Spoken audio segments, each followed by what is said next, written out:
여러분 안녕하십니까. 축구 대표팀 평가전 중계 때문에 오늘 8시 뉴스는 1시간 일찍 시작하겠습니다. 첫 소식은 현직 여검사 성추행 파문과 관련해 SBS가 단독 취재한 내용입니다. 서지현 검사가 과거 검찰 간부에게 성추행을 당했다고 폭로한 이후 사회적 파장이 커지고 있습니다. 이에 SBS는 지금까지 말하지 못한 피해자들이 더 있을 걸로 보고 취재에 나섰고 비슷한 일을 겪었다는 전직 여검사를 어렵게 만났습니다. 검찰에 있을 때 자신도 성추행을 당했다며 끔찍했던 기억을 저희 취재진에게 털어놨습니다. 먼저 류란 기자입니다. 전직 여검사 A씨는 서지현 검사가 폭로한 성추행 사건을 접한 뒤 터질 게 터졌다는 생각을 했다고 말합니다. 그러면서 자신도 과거 직속 상관으로부터 비슷한 일을 당한 적 있다고 털어놨습니다. 한 직업에 재직할 당시 고위 간부가 의도적으로 자신을 성추행했다는 겁니다. 관사 주소를 불러주시면서 노른자리인가 보다라고 생각했어요. 근데 저만 또 믿는 거예요. 어깨에 손 얹고 눈을 이렇게 들여다보고. A씨가 자리를 피하면서 더 불미스러운 일은 벌어지지 않았지만 여기서 그치지 않았습니다. A씨는 아버지 뻘이었던 이 간부가 지속적으로 추근됐다고 말합니다. 호텔에 일식당이 마치다면서 나오라고 하는 거예요. 그때는 정말 인간이 미쳤나 이런 생각으로 저한테 개인적인 만남 요구하지 마시라고, 그런 거 대단히 올바르지 않은 행동인 것 같다고 얘기를 했죠. 스트레스를 견디다 못한 A씨는 결국 제대로 문제 제기 한 번 못했고 결국 이 일은 검사직을 그만두는 계기가 됐습니다. 선배한테 상의를 했는데 너 그거 까발리면 네가 검찰에서 더 못 견디게 된다. 너가 옷을 벗어라. 개업을 해라. 라고 권유를 받았죠. 취재진은 A씨가 언급한 당시 고위 간부에게 입장을 듣기 위해 연락을 시도했지만 답을 듣지 못했습니다. SBS 류란입니다. 서지현 검사의 일은 별로 놀랄 일도 아니라면서 자신이 겪은 일을 털어놓은 이 전직 여검사는 검찰 안에서 그런 일이 비일비재하다고도 말했습니다. 정의와 인권의 수호자를 자부하는 검찰에서 정말 이런 일들이 있었는지 의심스러울 만큼 충격적인 내용이 많았습니다. 전직 검사가 어렵게 밝힌 내용 계속해서 박현석 기자가 전해드립니다. A씨는 다시 떠올리기 싫은 성추행의 기억으로 괴로워하는 건 자신만이 아니었다고 말합니다. 회식 자리에서 빈번한 성희롱의 사례는 검사라고 생각하기 어려울 정도입니다. 아이스크림을 보고서 여검사들 여직원이 야 맛있겠다 그랬더니 나는 네가 더 맛있어 보인다. 난 너무 먹고 싶다. 한 동료 여검사는 자신과 비슷한 위험한 순간을 겪고도 소가리만 했다고 말합니다. 간사는 깨끗하고 좋은가? 내가 차 한잔 얻어먹고 가도 되나? 아버지 뻘인데 특별히 안 돼 부장님 이렇게 하긴 좀 그러니까. 이 부장검사는 몸싸움 끝에 관사 밖으로 내쫓긴 뒤에도 계속 초인종을 눌렀다고 설명했습니다. 남자 선배 검사가 후배 여검사에게 술을 잔뜩 먹인 뒤 앞으로 잘 봐주겠다며 유혹하는 경우도 있다고 말합니다. 야, 너 나한테 잘 보이면 우리 이너서클에 들어올 수 있어. 법무 기적들 있잖아. 성추행 사실을 폭로한 서지현 검사도 자신이 겪었던 일과 함께 다른 피해 사례들을 언급했습니다. 노래방에 함께 간 동료 여검사에게 내 덕분에 도우미 비용 아꼈다고 말하는 사례부터 성폭력까지 있었다는 겁니다. 법무부와 검찰이 비단 서검사 사건뿐 아니라 잇따라 제기되는 성추행 사례들에 대해서도 광범위하게 조사해야 한다는 목소리가 높습니다. SBS 박현석입니다. 서지현 검사에 대한 성추행 가해자로 지목된 안태근 전 검찰국장이나 사건을 은폐하려고 시도했다는 의혹을 받고 있는 최교일 의원은 모두 검찰 핵심 요직을 거친 엘리트 검사들이었습니다. 서지현 검사가 이렇게 용기를 내는데 8년이라는 긴 시간이 걸린 이유도 이 두 사람의 권력이 너무 강했기 때문이 아니냐는 분석도 있습니다. 임찬종 기자입니다. 안태근 전 법무부 검찰국장은 사건이 발생한 2010년 10월 법무부 장관의 측근인 정책기획단장을 맡고 있었습니다. 서지현 검사가 부당한 사무감사를 받았다고 주장한 2014년에는 법무부 기획조정실장을 지냈습니다. 2015년부터는 검찰 인사와 예산을 총괄하는 검찰국장을 맡았고 이른바 우병우 사단의 핵심 인물로 분류됐습니다. 당시 국회에서 민정수석 관련 질문에 대한 답변 태도로 물의를 빚기도 했습니다. 이 LCT 사건에 대해서 청와대 민정수석실에 보고가 되고 있습니까? 기억이 없습니다. 뭐가 없다고요? 기억이 없습니다. 보고한 사실이 없는 게 아니라 기억이 없다고요. 보고 안 했을 수도 있고요. 안태근 전 검찰국장은 검사들에게 돈봉투를 건넨 돈봉투 만찬 사건이 알려지면서 지난해 6월 면직 처분을 받고 불명예스럽게 검찰을 떠났습니다. 오늘 사의 표명하셨는데 안 전 검찰국장은 이번 사건에 대해 기억이 없지만 그런 일이 있었다면 진심으로 사과드린다면서도 그 일이 사무감사 등에 영향을 미치지는 않았다고 주장했습니다. 이 사건 관련 감찰을 무마하려 한 간부로 지목된 최교일 의원은 서검사 사건을 알지 못하고 무마하거나 덮은 적도 없다고 주장했습니다. 그러나 의혹을 제기한 임은정 검사는 당시 검찰국장이었던 최 의원이 피해자도 가만히 있는데 왜 그러냐며 자신을 불러 질책했다고 거듭 주장했습니다. SBS 임찬종입니다. 서지현 검사의 폭로 이후 정치권과 여성단체를 중심으로 서 검사를 지지하고 또 응원한다는 목소리가 커지고 있습니다. 법무부와 검찰은 진상조사에 들어갔습니다. 이 소식은 박찬근 기자입니다. 용기 있는 미투 운동 피해자를 응원한다! 응원한다! 응원한다! 응원한다! 오늘 오전 서울 서초구 대검찰청 앞에선 서지현 검사의 폭로를 지지하는 기자회견이 열렸습니다. 상명하복의 검찰 조직에서 힘겹게 용기를 낸 피해자에게 박수를 보낸다. 국회에서도 서 검사의 용기를 응원하는 목소리가 이어졌습니다. 오늘 낮 1시 반쯤엔 여성가족위원회 위원장 남인순 의원 등 여성 의원들이 국회 정론관에 모여 서 검사의 용기 있는 미투를 응원한다는 기자회견을 열기도 했습니다. 청와대 국민청원엔 오늘만 수십 건, 성추행 사건의 진상규명과 가해자 처벌을 촉구하는 글이 올라왔습니다. 충격적인 서 검사의 폭로에 이어 여성계를 중심으로 지지 움직임이 확산되면서 검찰과 법무부는 사안을 엄중하게 인식하고 있다는 뜻을 밝혔습니다. 사안을 엄중하게 인식하고 있습니다. 우선 진상 조사를 철저히 할 예정입니다. 그 결과에 따라 상응하는 응분의 조치를 취하고 오래전 일이라 경위 파악이 어렵고 인사 과정에서도 문제점을 찾지 못했다고 밝혔던 법무부는 오늘 태도를 바꿨습니다. 법무부는 성추행 사건 재조사와 함께 재발 방지 대책을 마련하겠다고 밝혔습니다. SBS 박찬근입니다.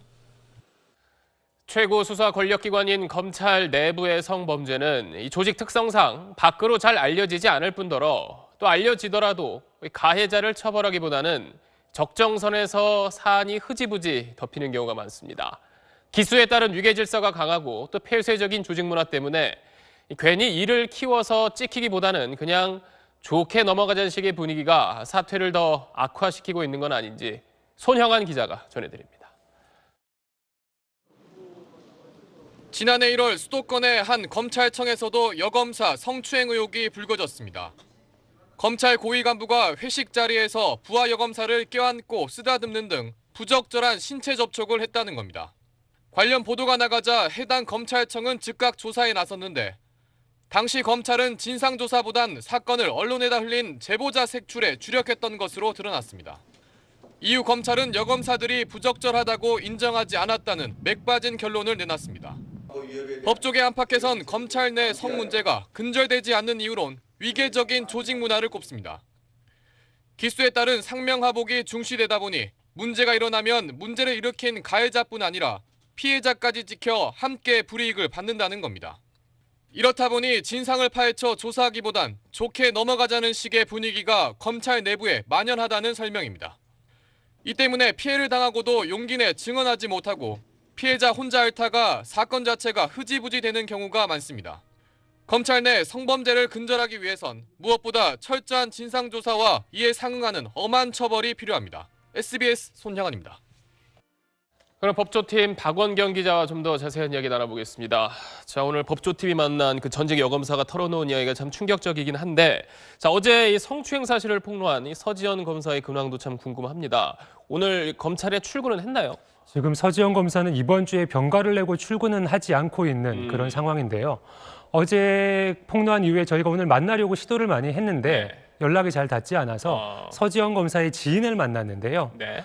그 과거 기억 때문에 지금까지 많이 마음을 아파했었는데 어제 폭로한 이후에는 오히려 심적으로 좀 안정을 찾았다 이렇게 이야기를 합니다. 그렇겠네요. 근데 어제 이제 서 검사가 폭로한 내용을 보면 사무감사에서 부당한 지적을 받았다 이런 내용이 있던데 이게 무슨 말인가요? 사무감사라고 하는 게 매년 검사들이 어떻게 일을 했는지 검사를 한다 이렇게 보시면 될 것 같은데 서 검사가 이야기하는 사무감사는 2014년 4월에 있었습니다. 당시에 상사 결재를 받아서 처리를 했는데 자신한테만 책임을 묻는 경우들도 있었고 여러 부당한 경우들이 많아서 소명서도 내고 이의를 제기를 하려고 했는데 그러던 와중에 검찰총장 경고를 받았다 이렇게 이야기를 하고 있습니다. 그런데 서 검사는 자신이 이런 검찰 내부의 어떤 문제점을 폭로를 했는데 이야기를 했는데 오히려 자신이 인사상 불이익을 받았다 이렇게 주장을 했어요. 이 부분은 아무래도 연관이 있는 건가요? 과거의 사무감사 결과가 영향을 미쳤다 이렇게 볼 수가 있을 것 같은데요. 저희가 어저께 법무부 관계자와 통화를 했더니 과거 인사에 대해서는 인사평정에 따라서 서 검사를 인사를 했다 이렇게 이야기를 하거든요. 그 인사평정에는 검찰총장한테 경고를 받았던 내용도 당연히 들어갑니다. 서 검사는 원래 서주지청에서 근무를 하고 있다가 2015년 8월에 집에서 상당히 거리가 먼 통영으로 발령이 났는데요.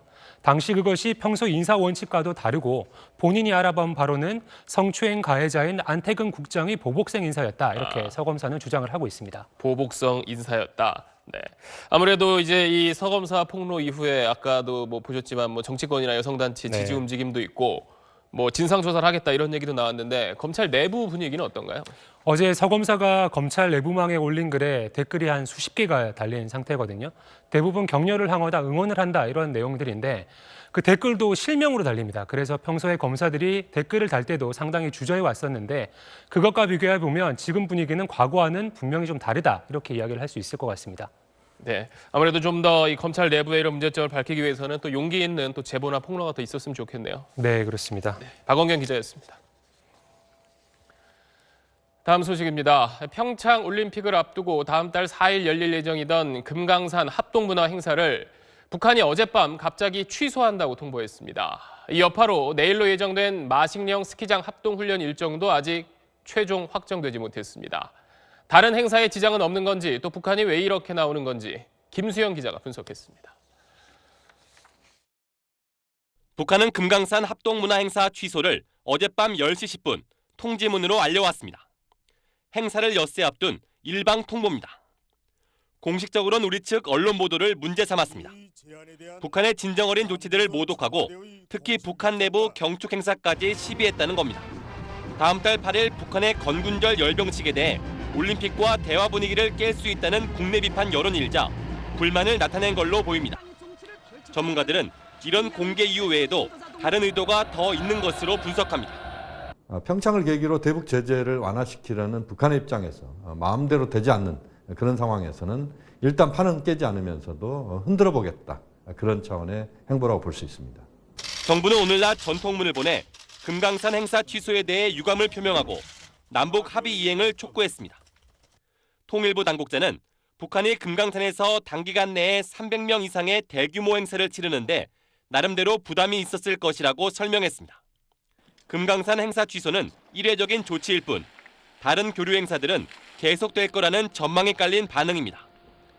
하지만 내일로 예정됐던 마식령 스키장 합동훈련 일정이 아직 확정 발표되지 못하고 있습니다.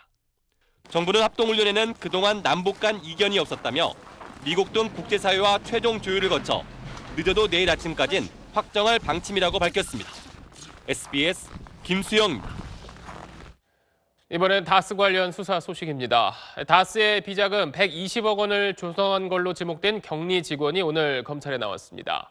지난 2008년 당시 특검은 이 직원이 개인적으로 횡령한 돈이라고 밝혔었는데 검찰은 회사 차원에서 조직적으로 만든 비자금이 아닌지 집중 조사하고 있습니다. 윤나라 기자입니다. 다스의 격리 직원이던 조모 씨가 검찰의 참고인 신분으로 소환됐습니다. 예정된 출석 시간보다 빨리 나와 취재진을 피해 조사실로 들어갔습니다. 지난 2008년 정호영 특검팀은 다스에서 빼돌려진 120억 원은 조 씨 개인이 횡령한 돈이라고 결론 내렸습니다. 하지만 다스는 회사 돈 120억 원을 횡령한 조 씨를 해고하지도 고소하지도 않고 부서를 바꿔 계속 일하게 했습니다. 이 때문에 120억 원이 조 씨의 개인 횡령이 아닌 회사 차원에서 조성된 비자금이라는 의혹이 제기됐습니다. 특히 다스의 전 격리팀장 최동영 씨가 조 씨가 직속 상관인 자신을 거치지 않고 바로 사장에게 자금 결제를 받았다고 검찰에 진술하면서 비자금 의혹은 더 커졌습니다. 검찰은 조 씨를 상대로 비자금을 횡령하는 데 김성우 전 사장 등 경영진의 지시가 있었는지, 또 횡령한 120억 원이 다스의 실소유주 의혹을 받고 있는 이명박 전 대통령과 관련 있는 돈인지 캐묻고 있습니다. 검찰은 조 씨에게 물어볼 것이 많다며 밤 늦게까지 조사가 이뤄질 것이라고 밝혔습니다. 검찰은 비자금 조성을 지시한 사람이 있었다면 그 배후에 다스의 실소유주가 있었을 가능성이 높다고 보고 수사력을 집중하고 있습니다. SBS 윤나라입니다. 지금부터는 밀양 세종병원 수사 속보 전해드리겠습니다. 세종병원이 서류상 병원을 2개로 쪼개면서 느슨한 소방 규정을 적용받았다는 걸로 드러났습니다. 요양병원과 일반 병원으로 나눠서 신고해서 안전 규정을 계속 피해왔던 겁니다. 한상우 기자입니다. 세종병원은 일반 병원과 요양병원 둘로 나뉘어 있습니다. 2008년 4월까지만 해도 지금의 요양병원은 세종병원 별관으로 사용됐지만 2달 뒤에 두 병원으로 분리한 것으로 신고했습니다. 요양병원을 세종병원으로 4월 10일 날 확대하다가 다시 세종요양병원으로 개설 허가를 하게 되었습니다. 이렇게 둘로 나눔으로써 옥내 소화전과 간이 스프링클러 설치 의무 대상에서 제외될 수 있었습니다.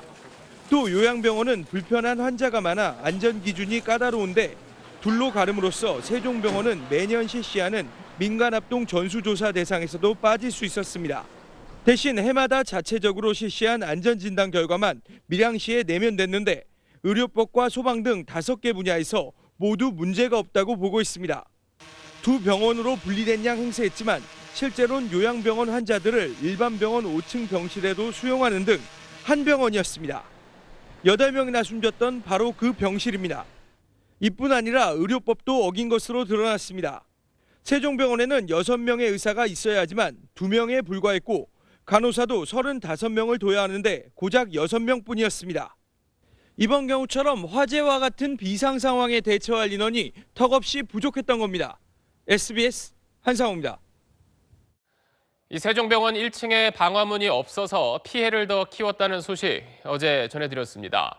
그런데 SBS가 병원 설계 도면을 입수해서 확인한 결과 원래 1층엔 방화문이 설치돼 있어야 하는 걸로 확인됐습니다. 김기태 기자입니다.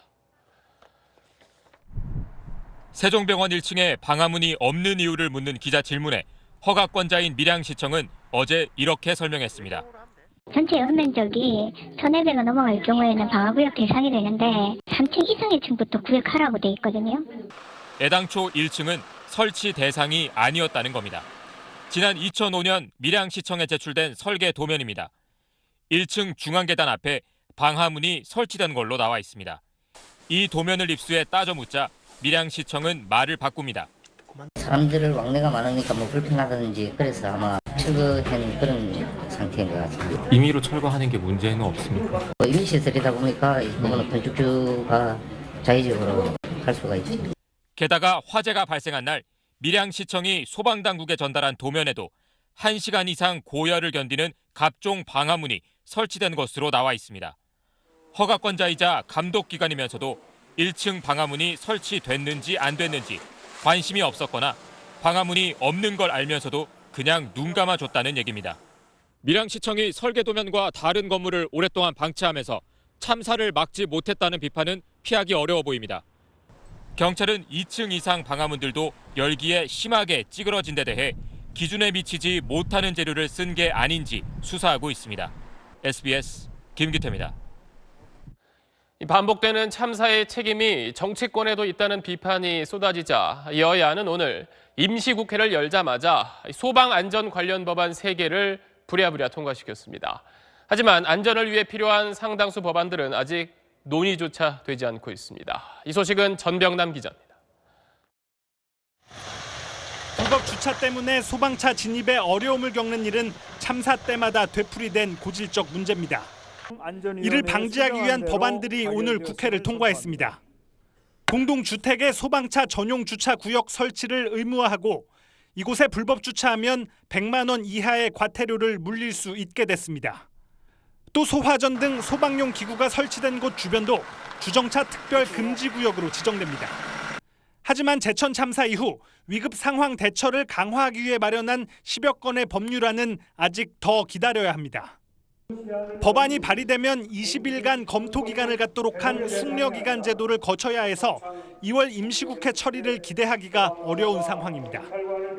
소방차와 견인 차량을 화재 현장에 동시 출동시키는 법안, 또 비상용 마스크를 주요 시설에 배치하는 법안 등이 그렇습니다.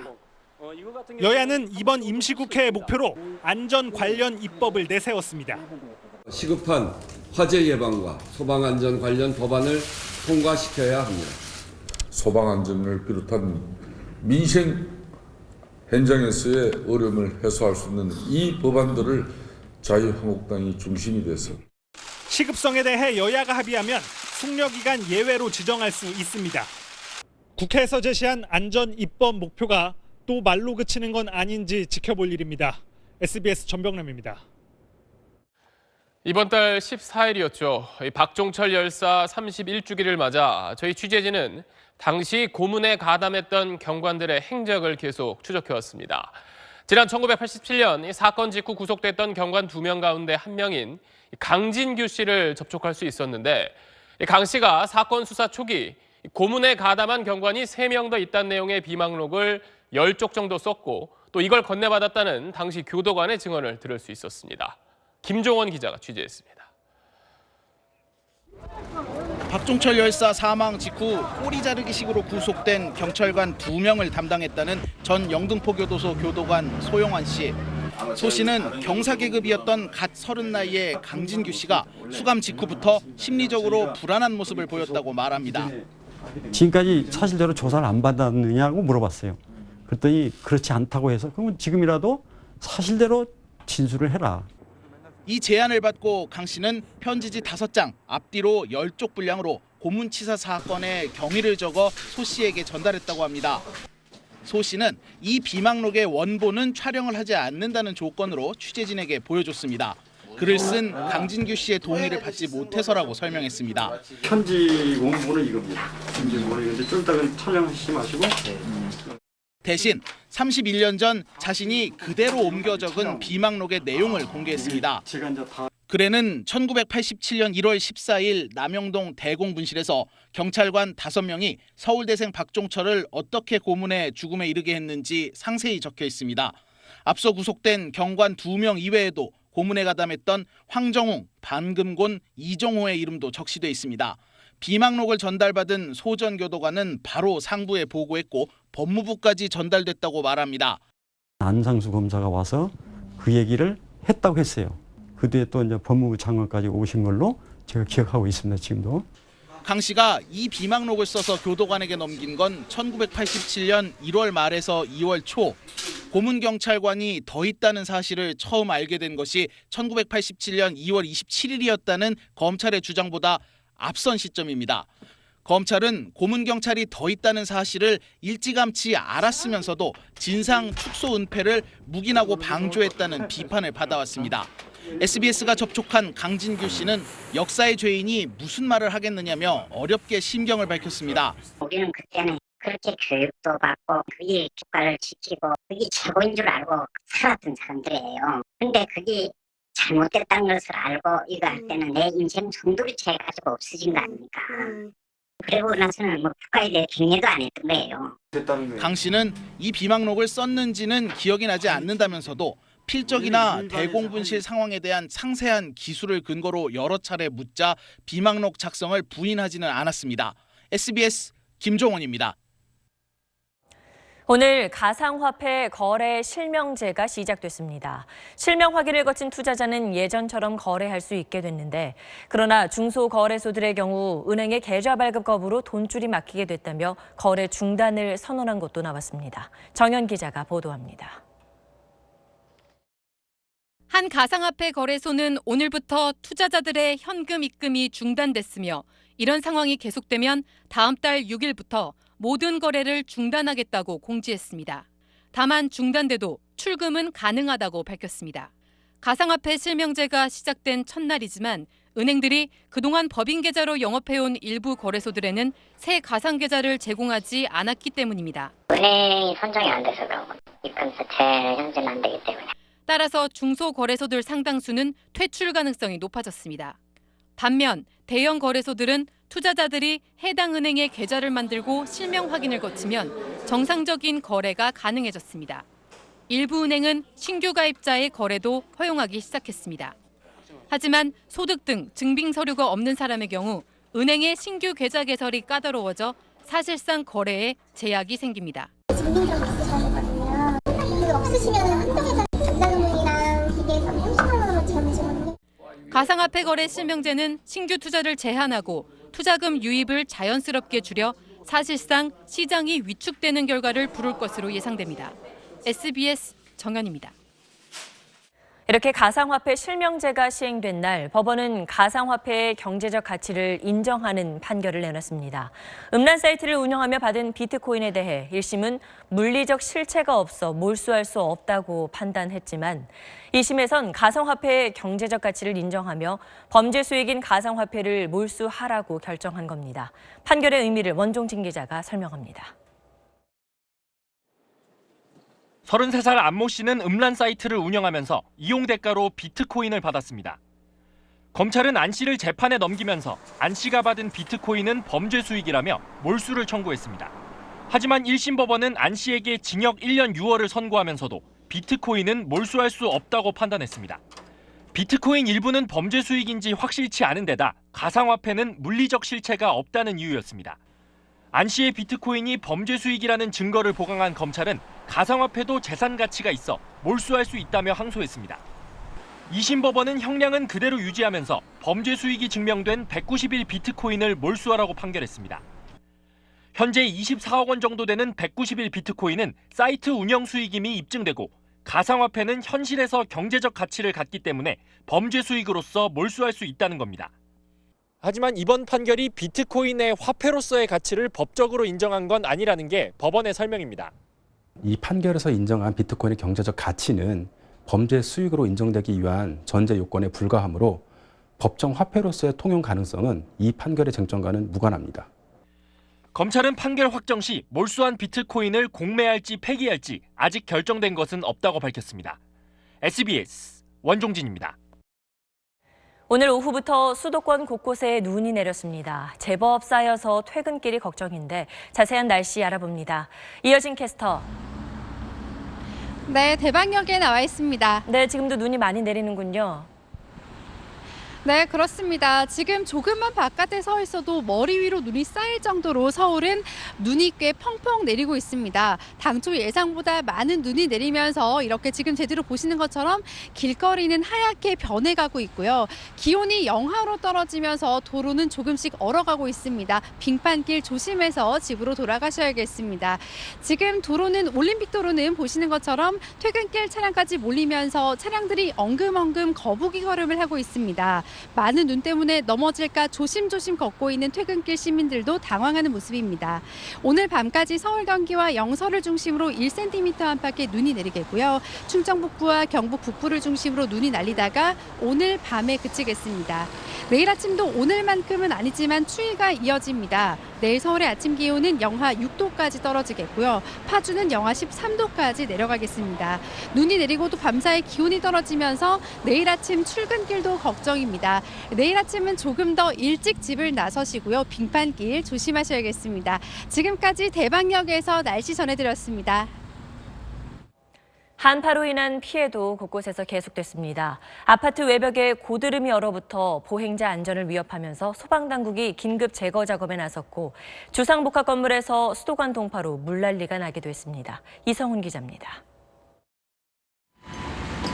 아파트 맨 아래층부터 꼭대기층까지 외벽을 타고 고드름이 잔뜩 얼어붙어 있습니다. 출동한 소방대원이 사다리 차를 타고 올라가 망치로 얼음을 조심스럽게 제거합니다. 강추위에 옥상에 있던 온수배관에서 물이 새면서 그대로 얼어붙은 겁니다. 한파가 와가지고 두 동의 또 온수관이 얼고 그다음에 이 한 동이 또 이렇게 얼어서 옥상에 온수관이 터져서 해당 아파트는 다른 배관도 동파돼 일요일 낮부터 오늘 오전까지 60여 세대가 물을 사용하지 못해 주민들이 큰 불편을 겪었습니다.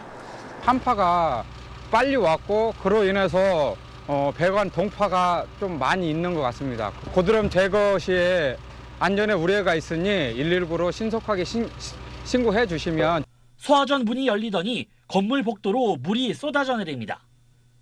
근처를 지나던 사람이 깜짝 놀라 서둘러 복도를 빠져나옵니다. 어제 저녁에는 서울 양천구의 한 주상복합 건물 1층 수도관이 동파됐습니다. 막 쏟아졌어. 저 계단에서 거기서 막 쏟아졌어요. 폭포처럼 그냥 막 쏟아졌어. 20톤에 가까운 물이 쏟아지면서 160세대의 수도 공급이 중단됐고 흘러내린 물이 얼어붙어 지하 주차장이 빙판으로 변했습니다. SBS 이성훈입니다. 데이트 폭력과 관련한 통계가 나왔습니다. 피해 여성 10명 가운데 4명이 가해 남성과 결혼한 것으로 조사됐는데 이런 경우 가정폭력으로 이어지기 쉬운 것도 확인됐습니다. 한지연 기자입니다. 흉기로 찌르거나 둔기로 내리치거나 차를 몰고 쫓아가기까지 데이트 폭력하면 대개 이런 과격한 폭력만을 떠올리기 쉽습니다. 신체적인 폭력도 당연히 폭력이고 심각한 수준까지 아니면 그 정도는 폭력은 아니라고. 하지만 이뿐 아니라 휴대전화를 들춰보거나 옷차림을 제한하는 등 생활을 통제하는 것도 데이트 폭력에 해당합니다. 휴대폰 검사까지는 조금 폭력 아닌 것 같고 옷 못 입게 하는 그거는 언어 폭력도 데이트 폭력이 되나요? 데이트 폭력에 해당하는 경우를 당한 여성은 10명 중 9명이나 됐습니다. 사실 언어 폭력이라든지 행동 통제라든지 성적 폭력 거의 신고로 가지 않는다고 볼 수 있는데 은폐 과정 속에서 폭력의 유폭 퍼지게 되는 것 같습니다. 또 피해자의 절반 가까이가 가해 남성과 결혼했고 이렇게 결혼한 사람의 17.4%는 가정 폭력으로 이어졌습니다. 대부분 데이트 폭력을 당해도 절반 이상이 별 조치를 취하지 않았는데 이런 폭력 불감증이 화를 키운 겁니다. 데이트 폭력에 반복적으로 노출되는 경우에는 자존감이 손상되게 됩니다. 이렇게 자존감이 낮아지게 되면 중요한 결정을 내릴 때 어려움을 겪게 되는데요. 전문가들은 데이트 폭력은 주로 교제 한 달 내에 나타나기 쉽다며 이때 단호하게 대응해야 한다고 말합니다. SBS 한지연입니다. 지난해 필로폰, 대마 같은 마약류 밀수 적발 건수가 역대 가장 많았습니다. 최근 대마를 합법화한 나라가 늘면서 밀반 입량이 크게 늘었는데 숨겨오는 수법들이 기상천외합니다. 조성현 기자입니다. 국제 특급 우편으로 들어온 타이완산 빵을 세관원들이 반으로 자릅니다. 겉으론 평범한 빵인데 갈라보니 팥소 대신 비닐로 싼 필로폰이 나옵니다. 엑스레이에 찍힌 여행객 가방에 붉은색 음영이 보입니다. 가방 안을 뜯어보니 얇게 펴서 덧댄 필로폰이 발견됩니다. 목박 인형 내부에도 있고 자전거 안장 속에서도 숨겨 들여오려던 마약이 발견됐습니다. 지난해 세관에 적발된 마약류 밀반입 건수는 429건으로 2016년보다 12%나 늘어 역대 최고치를 기록했습니다. 파티용 마약으로 불리는 LSD 등 알약으로 된 것과 대마초나 대마 적발 건수가 크게 늘었습니다.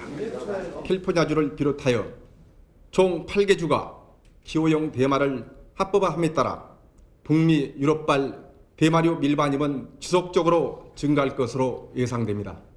실제 이번 달 미국에서 밀반입된 대마류 적발 건수는 지난해 같은 달보다 배로 늘었습니다.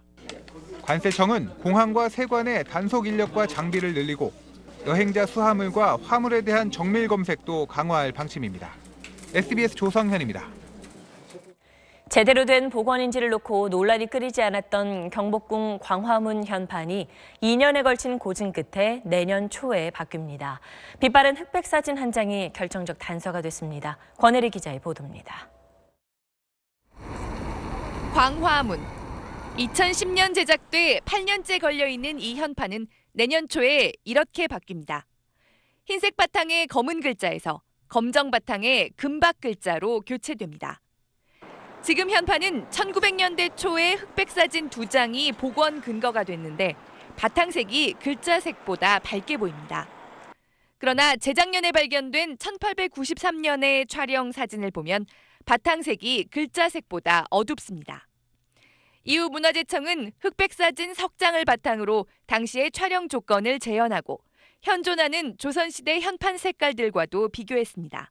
사람들 의복이나 미세 조건을 가지고 촬영 시기와 미세 조건을 판단한 후에 유리판 필름을 다시 과학적인 방법으로 저희가 다시 재제작한 후에 촬영을 하게 된 거죠. 이렇게 해서 20가지 조합의 후보를 뽑아 분석한 결과 검은 바탕에 금박 글자가 원래 모습이라는 결론에 이르렀습니다. 두 가지 경우가 다 존재하는 사진을 보게 되면서 이거는 이제 실험이 필요한 부분이다라는 이제 판단을 하게 되어서 이제 1년간 이 실험을 하게 되었고요. 그 결과 검은색 바탕에 금박 글씨인 것이 확인되었습니다.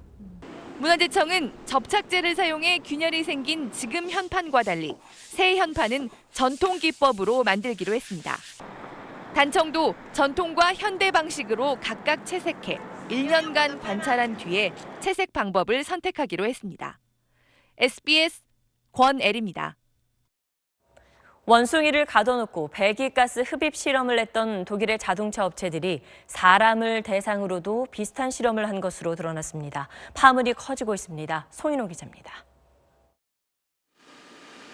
인체 실험은 유럽 운송분야 환경보건연구그룹이 독일 아헨공대에 의뢰해 실시됐습니다. 대상은 젊은 남녀 25명. 한 달 동안 일주일에 한 번씩 3시간 동안 일정량의 이산화질소를 마시게 한 뒤 건강 상태를 점검했습니다. 이산화질소는 디젤 차량이 내뿜는 배기가스 가운데 하나입니다. 실험 결과 인체에 영향을 미치지 않는 것으로 나왔습니다. 하지만 비용을 자동차 업체들이 낸 것으로 드러나면서 독일이 충격에 빠졌습니다.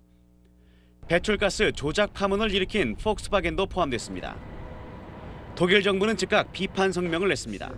Es sind ja nicht nur die ethischen Fragen, die sich da ganz grundsätzlich stellen, sondern die Frage ist auch erlaubt, was ist das denn für eine Zielsetzung solcher Tests? 독일 자동차 업체들은 연구 비용은 냈지만 인체 실험을 한 것은 몰랐다고 주장하고 있습니다.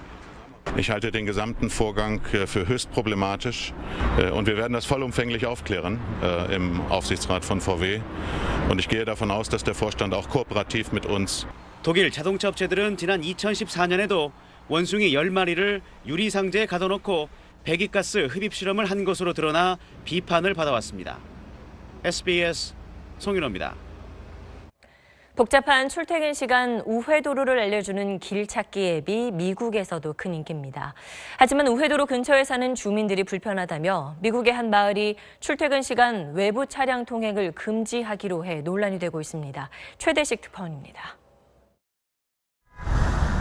바쁜 출근길, 뉴욕으로 향하는 차량이 몰리는 간선도로. 1분이라도 더 빨리 가기 위해 스마트폰 길찾기 앱으로 우회도로를 찾는 차량이 많습니다. 이 때문에 출퇴근 시간마다 우회도로에서도 정체가 이어집니다. 외부 차량으로 동네 도로가 주차장으로 변하자 주민들은 불만이 큽니다. It's really bad because they use the new GPS systems and it leads people to all our side roads while we're trying to get our children to school and we're trying to go to work, so it's hard. 동네 진입 금지 구간을 설치하고 도로 턱까지 높여봤지만 별 효과가 없습니다. 레오니아라는 작은 마을은 관할 60여 개 도로에서 출퇴근 시간 외부 차량 통행을 금지하기로 했습니다. 주민임을 알리는 스티커가 없는 차량이 지날 땐 $200의 벌금까지 매기는 내용입니다. There's a Supreme Court decision that gives great latitude to a town to regulate their roads. 반대 여론이 만만치 않지만 주민들은 적극적으로 찬성하고 있습니다. 대도시 주변 비슷한 어려움을 겪고 있는 미국의 많은 지역들이 다소 논쟁적인 이 작은 도시의 조치가 어떤 결과로 이어질지 주목하고 있습니다. 뉴저지 레오니아에서 SBS 최대식입니다. SBS 정경윤, 권지윤, 박원경, 화강윤 기자와 SBS ANT 주범 이용한, 김태훈 카메라 기자가 방송기자연합회와 방송학회가 수여하는 2017 한국방송기자 대상을 수상했습니다. 이들은 친일파 이완용 재산의 실체와 미환수 토지의 규모를 최초로 확인하는 등 친일 잔재를 생생하게 고발해 이 상을 받았습니다. 네, 올해는 평창도 있지만 6월에 러시아 월드컵도 있습니다. 태극 전사들이 월드컵을 어떻게 준비하고 있는지 잠시 뒤에 확인하시기 바랍니다. 뉴스 마칩니다. 고맙습니다.